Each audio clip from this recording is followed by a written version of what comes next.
The Spiteful was Supermarine's planned successor to its massively successful Spitfire line of fighter, fighter-bomber and reconnaissance aircraft. It married a new straight-taper wing of notionally laminar flow cross-section to a modified and in many ways improved Spitfire fuselage.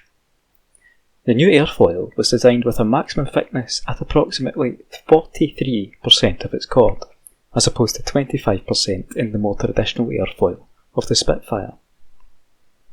This was hoped to confer an increase of maximum true airspeed of some 55 miles an hour, that's 86 kilometres an hour, over an equivalently engined Spitfire. The structure was designed to be stiffer and lighter than that of its forebear, in an attempt to produce an aircraft with an exceptionally high rate of roll. Further to this, the ailerons were now fitted with balance tabs and operated through a system of control rods, as opposed to the cable and pulley system of the Spitfire, although the rudder and elevators would remain so actuated.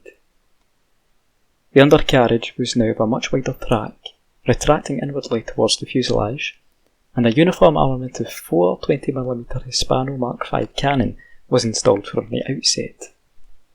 Although the first Spiteful F Mark 14, serial number NN660, would essentially be a Spitfire 14 fuselage mated to the new wing, the production aircraft would feature a proprietary fuselage based on that of the Spitfire Mark 8. In broad strokes, it differed majorly in the cross-section of the fuselage above the datum longeron, being of a greater radius to accommodate a greatly raised cockpit section, and of the moving rearwards of the main spar attachment points from fuselage frame 5 by 6 inches. In side view, the rear fuselage followed the same contour of the earlier high-backed Spitfire, although this was now continued forward of the cockpit, conferring a much steeper cowling angle, and thus a significantly improved sighting view for the pilot. A bubble canopy was installed, allowing a 360-degree view. The second prototype, serial number NN664, would be the first to feature this new fuselage, albeit initially with the older Spitfire 14 tail unit.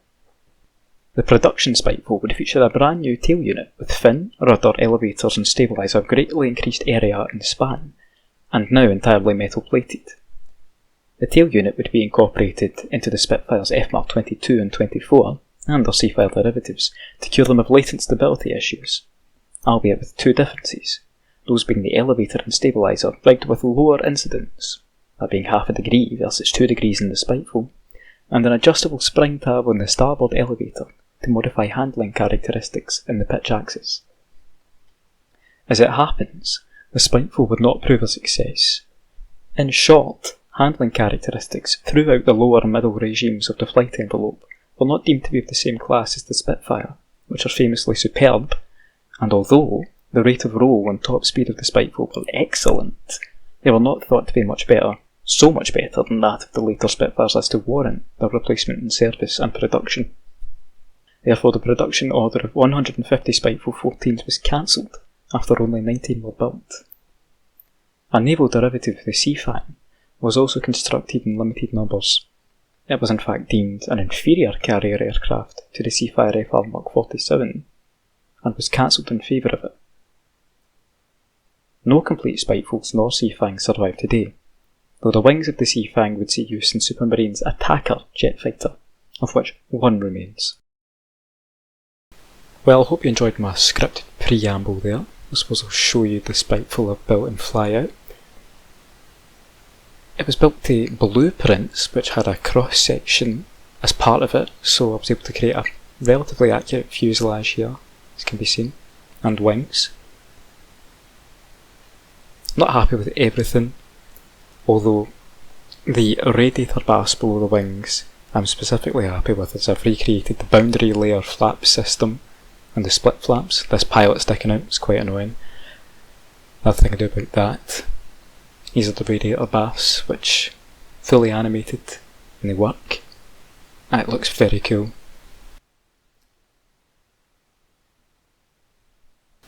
Here we are at the airfield. The engine and flight simulation in Flyout is very good. Here's a shot of the radiator bass here. And the split flaps. The engine uses the correct bore, stroke and manifold pressure as the real Rolls-Royce Griffin 69. although it is overperforming a fair bit. I suppose about around 150% of the actual horsepower it would create in real life. Here's the air brake function of the radiator flap there. Works in conjunction with the split flaps that are slightly outboard of it. At the front you can see the boundary layer flaps that in real life help manage the airflow into the radiators. That's them all moving in unison. So I might as well take off. There's lots of torque with this big propeller and extremely powerful engine, as you'll see when I eventually start to lift off.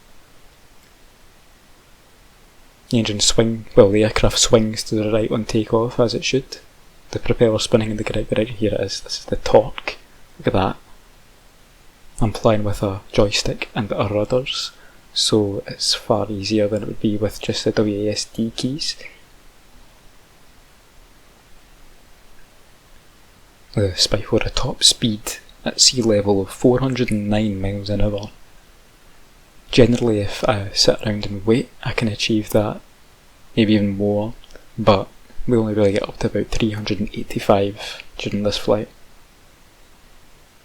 Here's how it looks flying around. I think I've captured the shape pretty well, although I think the blueprints that I use, the wings are set too far forward.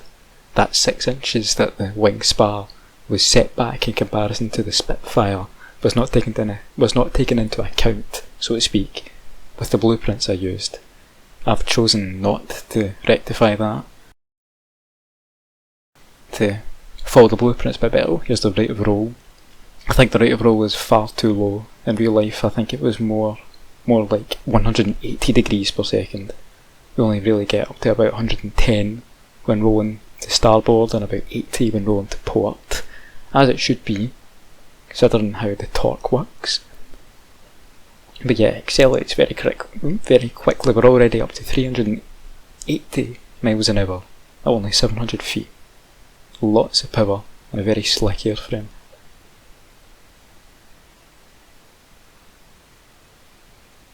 Here's the air brake function. Again, this is a very useful feature.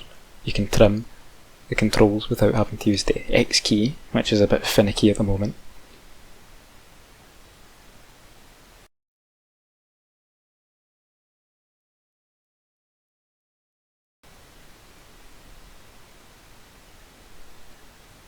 You have only around 101 degrees per second there. It's not ideal. Here we are, look at how much the aircraft is slowed down. This is a very unique feature of the real aircraft.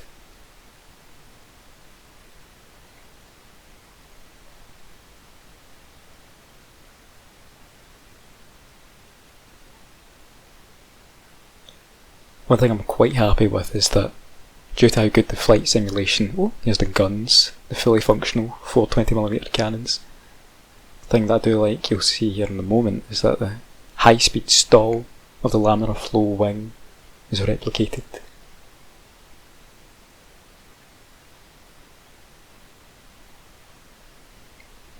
This was a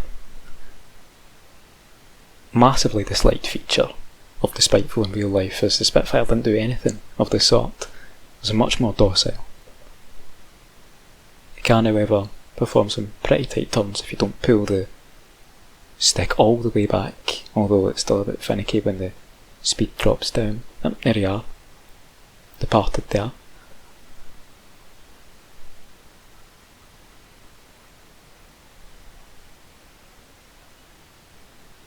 I think we'll head back to land now.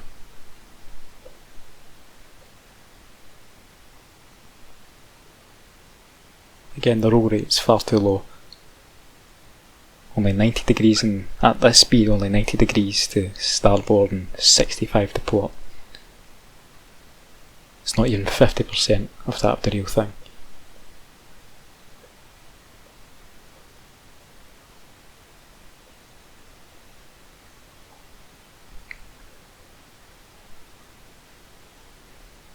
Very high rate of climb at this speed though, over 5,000 feet per minute there.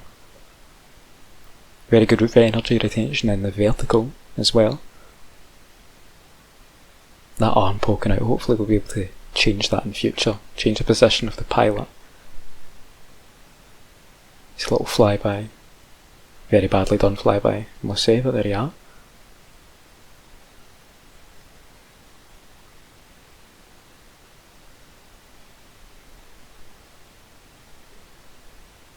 You're about to witness the greatest landing in the history of flight simulation. This is a good view here, the chase view. It's good to... I find the orbit view a bit finicky sometimes, and this can really help when landing. I'm very happy with how this radiator flap and the whole flap system in general has turned out. It was very useful.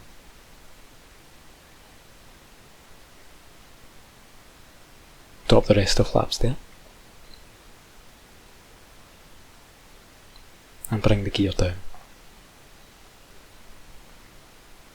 Obviously need to be careful with flaps that drop to this degree, 75 degrees,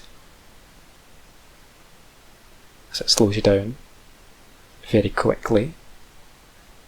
And when I'm using this orbit view, I find it a bit hard to keep my bearings, but well, more or less on final approach. Oh, nearly had an accident there, but will we make an arse of it? I'm quite happy with how the elevator and rudder animations have come out by breaking the wing up and using controlled surface motors. I think it looks pretty well. Oh! No, a stall in. No damage though, which is quite lucky. Flaps up. Oh, yep, the brakes are very powerful, as you can see. Something needs to be fixed. There we are, we got it back down in one piece. Park and brake shows you the air brakes again. Anyway, I hope you have found this interesting. This is a fantastic game and it's going to be very popular, I feel, when it's finally released to the public. Anyway, ta-ta, bye for now.